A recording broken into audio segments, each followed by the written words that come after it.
The tolling of I-80 is definitely a big issue, and we need to not just fight against it, but remove the state's authority to pursue it any further. But I think the biggest issue facing us here in rural Pennsylvania right now is the issue of Marcellus shale. Now, we all know this is going on, and we know it's coming in a big way.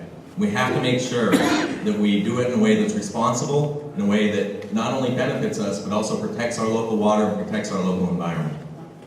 Now, we need stronger measures in place as far as casing requirements, protection from the wellhead for water sources. We need to make sure that gas companies that cause accidents are liable for cleaning them up. We have to make sure that we support our local communities with revenue from a reasonable severance tax. But by all means, we don't need to push this issue off for political reasons until next year or the year after or the year after that. We need to get these protections in place now. Not tomorrow, not the next day, now.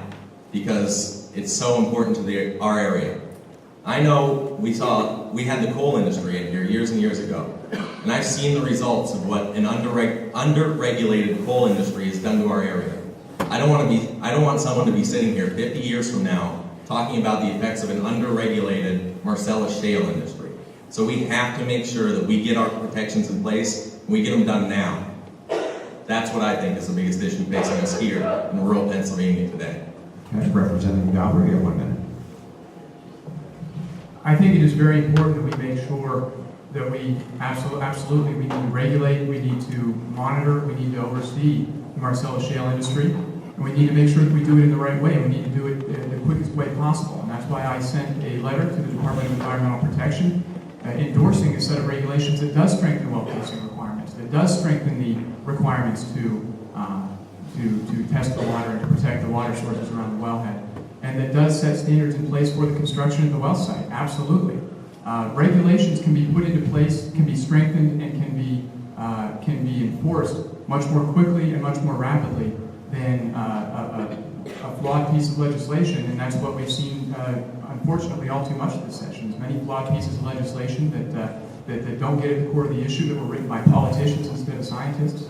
I think the appropriate way to handle this industry is to make sure that we continue to have a robust Department of Environmental Protection that continues to increase its staffing as the industry grows, and that we make sure that we actually enforce regulations and make them stronger. Okay, Mr. Straub, 1 minute. It's fine to talk about opposing a bill because of political considerations, but without offering up your own ideas for the people to see and for the representatives to decide on is just irresponsible. Now, my opponent likes to talk about listening to scientists, and he likes to talk about letters that he sent to the Department of Environmental Protection. But the fact is, the city of Du Bois hired a scientist to come in and look at the watershed here in town as far as what regulations they needed. And that scientist said we need better regulations here. He said what we have isn't enough. We need better, we need more inspections. And as far as letters, I'd like to refer to a letter that my opponent wrote, not to the DEP, but to the Environmental Quality Board, saying that we shouldn't look at better regulations. We don't need better regulations. The DEP doesn't have the authority to put in better regulations, and then he voted against the bill to give them that authority. So, if you're going to talk about letters, let's talk about all the letters.